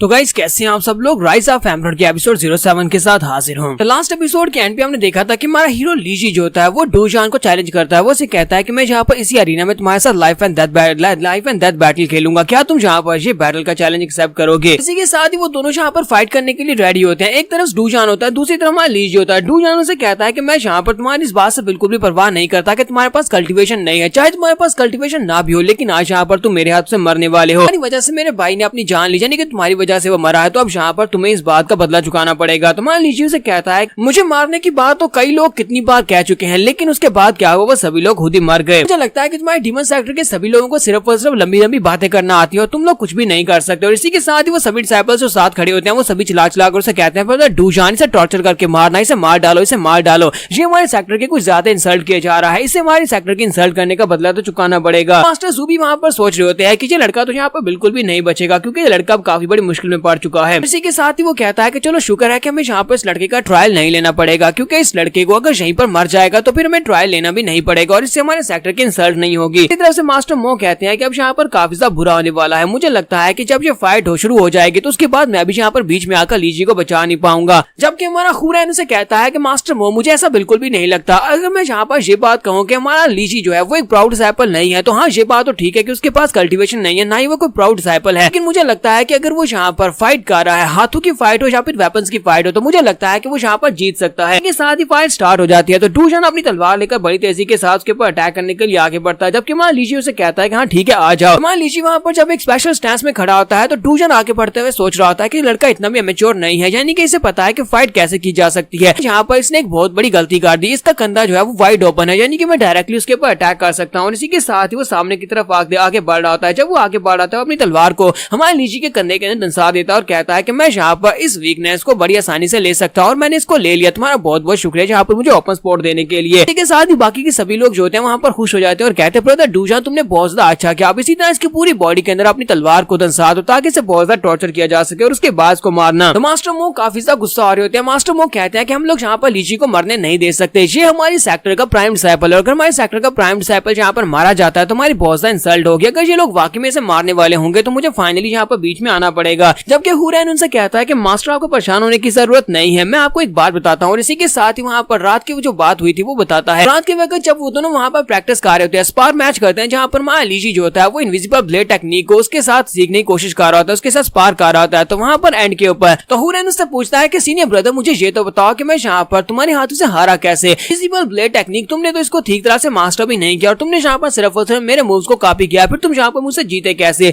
तुम्हारा लीजी उसे कहता है क्योंकि तुम्हारे पास जो टेक्निक है ये तुम्हें लगता है कि तुम्हारी फैमिली की बहुत ही कमजोर टेक्निक है, फैमिली सॉरी सेक्टर की सबसे कमजोर टेक्निक है, क्योंकि ये वाकई में सबसे कमजोर टेक्निक हुआ करती थी। ये एक वाइल्ड टेक्निक है जिसमें बस अपने ब्लेड्स को घुमाते जाना होता है। असल में इसको इम्प्रोवाइज किया गया था, मास्टर मिंग रैन ने खुद इस टेक्निक को इम्प्रोवाइज किया था, यानी इसको बेहतर बनाया था और उसके बेहतर होने के बाद ये टेक्निक बहुत ज्यादा बेहतर हो चुकी है। जो मैंने सीखी हुई है ये उससे ज्यादा बेहतर है, यानी तुम्हारे वाली टेक्निक से ज्यादा बेहतर है, क्योंकि तुम में से कोई भी यहाँ पर इनविजिबल ब्लेड टेक्निक को सीखना नहीं चाहता, क्योंकि सेकंड एल्डन में वहाँ पर यही कहा था कि ये टेक्निक तो बहुत ज्यादा लो लेवल की टेक्निक है, लेकिन असल में ये टेक्निक लो लेवल की नहीं है बल्कि एक बहुत ही हाई लेवल की टेक्निक है, हमारे सेक्टर की बुनियादी मार्शल टेक्निक हो सकती थी। अब मैं तुम्हें दिखाता हूँ कि ये कितनी ज्यादा स्पेशल है। इसी के साथ सीन प्रेजेंट में आ जाता है। जब सीन वहाँ पर प्रेजेंट में आता है तो हमारा लीजी अपने ब्लेड को घुमाता है, वहाँ पर इनविजिबल ब्लेड टेक्निक को यूज करते हुए सामने की तरफ अटैक करता है, क्योंकि दूसरी तरफ से डूजान ने अपनी तलवार उसके कंधे के अंदर दंसाई होती है, इसी वजह से वो सामने से हट नहीं पाता और उसकी तलवार जो होती है उसके सर को वहाँ पर सेंटर से दो हिस्सों में काट देती है, साथ उसकी बॉडी को भी वहाँ पर एक कट लगता है। तो मान लीजिए उसके ऊपर कट लगाने के बाद आगे बढ़ जाता है और ये देखने के बाद एल्डर जू और एल्डर हु दोनों ही काफी ज्यादा हैरान होते हैं और कहते हैं ऐसा कैसे हो गया, और सभी डिसाइपल्स भी देखकर बहुत ज्यादा हैरान हो रहे होते हैं, क्योंकि वहाँ पर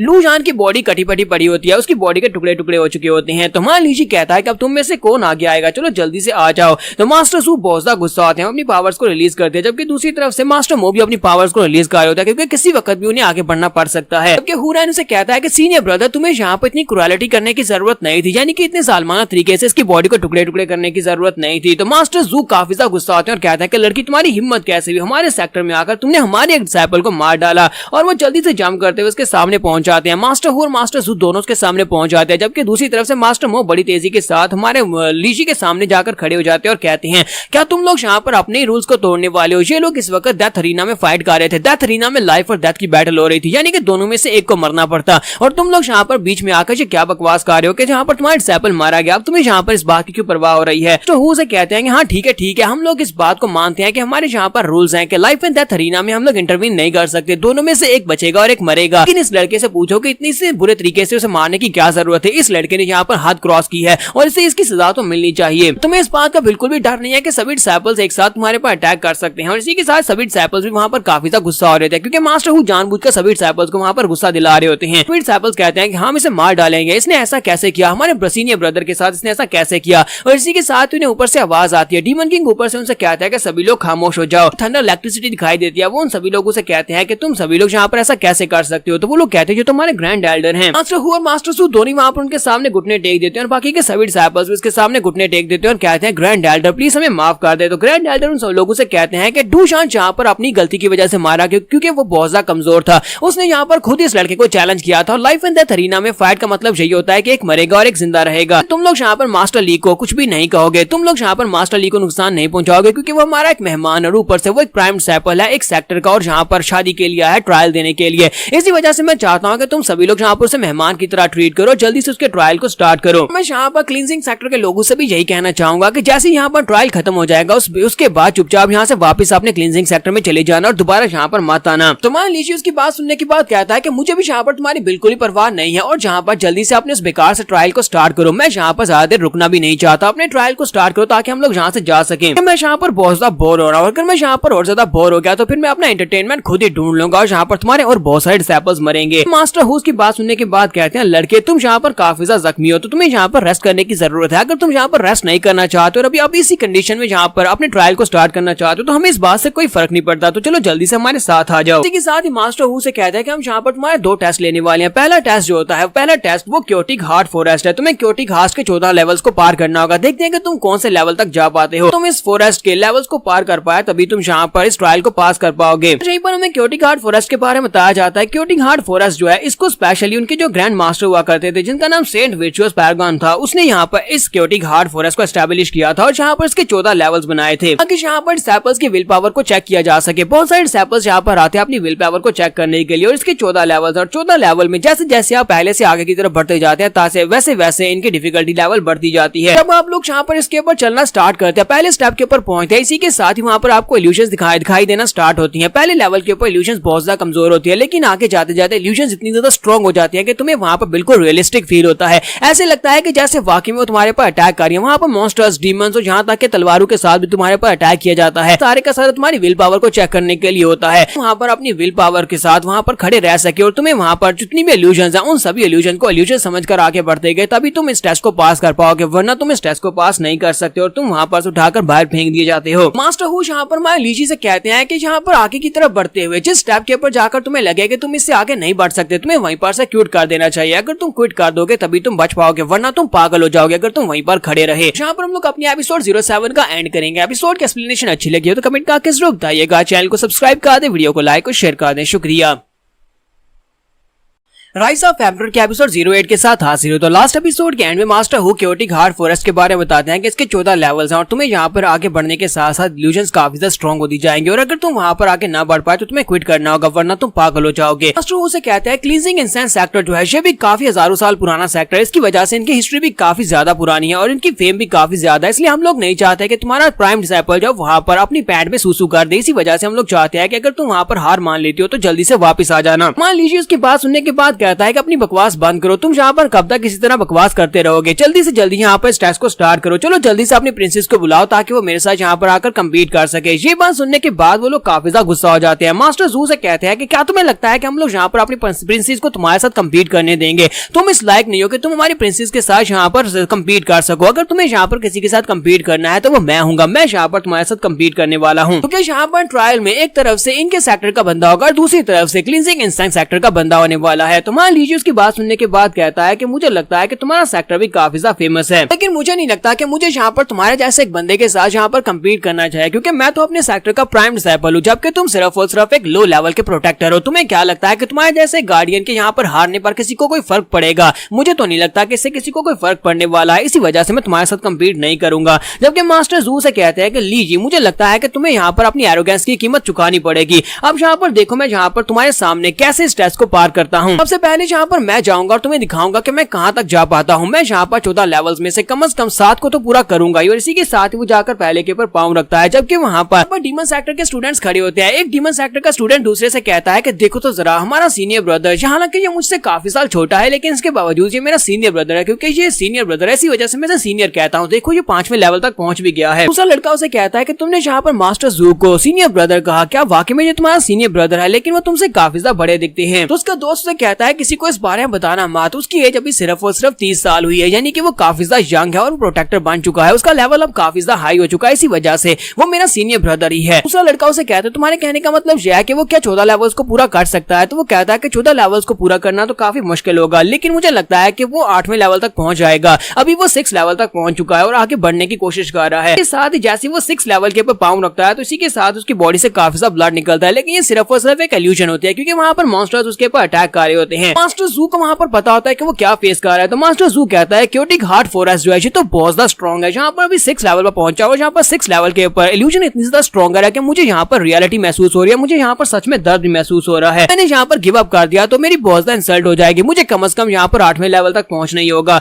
और इसी के साथ ही वो जंप करते हुए अगले लेवल पर पहुंचता है। जैसे वो 7th लेवल के ऊपर जंप करता है, इसी के साथ वहाँ पर बहुत सारे कंकाल निकलते हैं और सभी कंकाल उसके ऊपर अटैक करना शुरू कर देते हैं। तो वो उनसे कहता है कि मेरे रास्ते से हट जाओ, और जहाँ पर वो एक गलती कर देता है, वो अपनी पावर्स को यूज करता है। जैसे वहाँ पर अपनी एनर्जी को यूज करते हुए उन कंकालों के ऊपर अटैक करता है। इसी के साथ ही वो 7वें लेवल के ऊपर पाँव रख देता है और कहता है कि देखो, मैं 7वें लेवल पर पहुंच गया, 7वें लेवल तक पहुंच चुका ना, बस मुझे एक कदम आगे बढ़ाना और मैं 8वें लेवल पर पहुंच जाऊंगा। दूर खड़ा हमारा लीजी जो होता है वो मुस्कुरा रहा होता है और कहता है कि इस बेवकूफ को पता ही नहीं है कि यहाँ पर कौन सा टेस्ट दे रहा है। क्योटिक हार्ट फॉरेस्ट, इसके टेस्ट का मतलब यह है कि तुम्हारे हार्ट को देखना चाहता है, ना कि यहाँ पर तुम्हारी पावर्स को। जितना ज्यादा तुम यहाँ पर अपनी पावर्स को यूज करोगे उतना ज्यादा तुम्हारे पर बड़ा बैकलैश पड़ेगा। और इसी के साथ ही वहाँ पर बैकलैश पड़ता है। वहाँ पर सामने की तरफ से एक बड़ा सा डीमन का हाथ निकलता है जो कि प्रोटेक्टर जू के ऊपर पड़ता है। मास्टर जू जो होता है उड़ता हुआ बाहर आकर गिरता है, स्टेप्स के ऊपर से बाहर आकर गिर जाता है। हालांकि उसने 7 लेवल्स को पार कर लिया है। जहाँ पर बाकी के सभी डिसाइपल कहते हैं कि मास्टर जू को क्या हुआ, मास्टर जू को क्या हुआ। मास्टर जू कहते हैं क्योटिक हार्ट फॉरेस्ट जो है ये काफी ज्यादा स्ट्रॉन्गर था, वहाँ पर इल्यूजन इतनी ज्यादा स्ट्रॉन्ग थी कि मैं 7वें लेवल से आगे नहीं जा पाया। जबकि मास्टर हु उसके पास आते हैं और कहते हैं कि जू तुम्हें परेशान होने की जरूरत नहीं है, तुमने काफी अच्छा किया। अगर तुम यहाँ पर 7वें लेवल तक पहुंच पाया तो मुझे नहीं लगता कि वो लड़का 6ठे लेवल तक भी पहुंच पाएगा, वो तो 5वें तक भी नहीं पहुंच पाएगा। और वहाँ पर लड़के जो होते हैं वहाँ पर उसके नाम के नारे लगा रहे होते हैं और कहते हैं कि तुमने बहुत ही अच्छा किया। यहाँ तक कि मास्टर हु से कहता है कि जू मुझे लगता है कि जितना ज्यादा तुमने यहाँ पर अच्छा किया है बहुत ही जल्दी तुम एक कैल्डर बनने वाले हो, यहाँ पर से प्रोटेक्टर की बजाय कैल्डर बना दिए जाओगे। तो वो भी काफी ज्यादा खुश हो जाता है और कहता है कि तुम्हारा बहुत बहुत शुक्रिया। और इसके बाद लीजी की बारी आती है तो वो लोग कहते हैं कि लड़के अब तुम्हारी बारी है। लीजी वहाँ पर आता है, प्रोटेक्टर जू के पास आकर खड़ा हो जाता है और कहता है कि तुमने काफी अच्छा किया,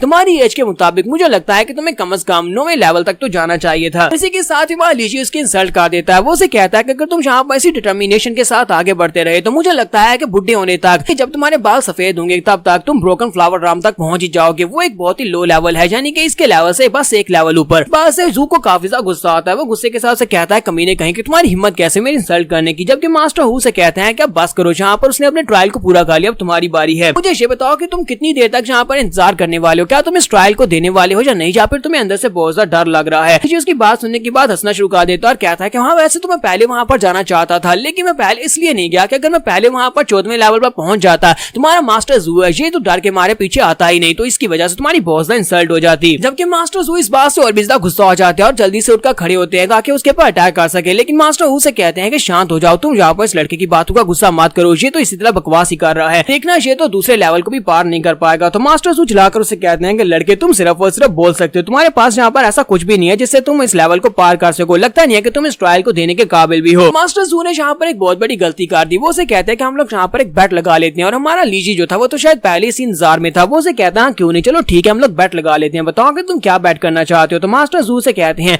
अगर तुम यहाँ पर 14वें लेवल तक पहुंच जाते हो तो फिर ठीक है, मैं यहाँ पर तुम्हारे सामने घुटने टेकूंगा, अपनी नाक रगड़ूंगा और यहाँ पर तुम्हारे सामने माफी मांगूंगा। तुम्हारा लीजी उसे कहता है तो फिर ठीक है, अगर मैं यहाँ पर 14वें लेवल तक पहुंच जाता हूँ फिर तुम ऐसा करोगे, लेकिन अगर मैं वहां पर नहीं पहुंच पाता तो फिर ठीक है, मैं तुम्हारे सामने अपना सर रगड़ूंगा और तुम्हारे सामने माफी की भीख मांगूंगा। तो मास्टर जू को लगता है कि ऐसा नहीं कर पाएगा, तो वो उसे कहते हैं तो फिर ठीक है, मेरी तरफ से भी डन हुआ, मैं भी जैसे ही करूंगा जैसा तुमने कहा है। लेकिन यहाँ पर देखना तुम्हारा जो सारे का सारा एटीट्यूड है वो मेरे पाँव के नीचे पड़ा होगा, क्योंकि तुम क्लींजिंग इंस्टेंस सेक्टर के प्राइम डिसाइपल हो, लेकिन तुम अपने सेक्टर की भी यहाँ पर इंसल्ट करवाने वाले हो जब तुम इन सभी लोगों के सामने अपना सर मेरे सामने झुकाओगे एक लोली प्रोटेक्टर के सामने। लीजी उसे कहता है कि ये तो वक्त ही बताएगा, और इसी के साथ ही लीजी जो होता है वो सबसे पहले जाकर स्टेप के ऊपर खड़ा हो जाता है। जब वो पहले स्टेप के ऊपर खड़ा होता है, इसी के साथ उसकी बॉडी के अंदर से काफी सारी एनर्जी निकल रही होती है, या फिर वो सारी एनर्जी जो होती है वो आसपास उसकी बॉडी की तरफ आ रही होती है। तो लीजी जब जाकर पहले स्टेप के ऊपर खड़ा होता है तो 1 घंटा ऐसे ही गुजर जाता है। वो सभी डिसाइपल्स जो होते हैं वहां पर खड़े होते हैं, जबकि उनमें से कुछ वापस चले गए थे। तो एक लड़का भागता वापस आता है और कहता है कि बताओ यहाँ पर क्या सिचुएशन है। तो पहले वाला जो वहां पर खड़ा होता है वो से कहता है कि सिचुएशन यहाँ पर खाक होनी है। वो लड़का पिछले 1 घंटे से पहले स्टेप के ऊपर खड़ा है, वो पहले स्टेप से आगे नहीं बढ़ा, पता नहीं उसे वहां पर क्या हुआ है, शायद वो जिंदा भी है या नहीं, वो एक ही स्टेप के ऊपर जमा हुआ है। लीजी जो होता है वाकई में वहां पर पहले स्टेप के ऊपर ही खड़ा होता है। तो वो लड़के वहां पर बहुत ज्यादा खुश होना शुरू हो जाते हैं और कहते हैं कि लगता नहीं है ये आगे बढ़ पाएगा, हमें तो लगता है कि वो वहां पर खड़े खड़े मर गया है, क्योंकि वो इतना ज्यादा डर गया था जिसकी वजह से वो वहीं पर मर गया। और अगर वो जिंदा है तो हमें लगता है कि उसे पीछे हट जाना चाहिए, हमारा टाइम नहीं वेस्ट करना चाहिए, क्योंकि हमारा टाइम जो है वो बहुत ज्यादा कीमती है और वो वहां पर खड़े खड़े हमारा टाइम वेस्ट कर रहा है। हुरन इनकी बातें सुनने के बाद कहता है कि ये सभी कमीने यहाँ पर और थोड़ा सा इंतजार नहीं कर रहे, मेरा सीनियर ब्रदर वहां पर पहले स्टेप के ऊपर खड़ा, मुझे लगता है कि वहां पर कोई रिचुअल परफॉर्म कर रहा होगा या फिर किसी मार्शल आर्ट्स की टेक्निक को यूज करने की कोशिश कर रहा होगा, उसके पास कोई ना कोई प्लान तो जरूर होगा।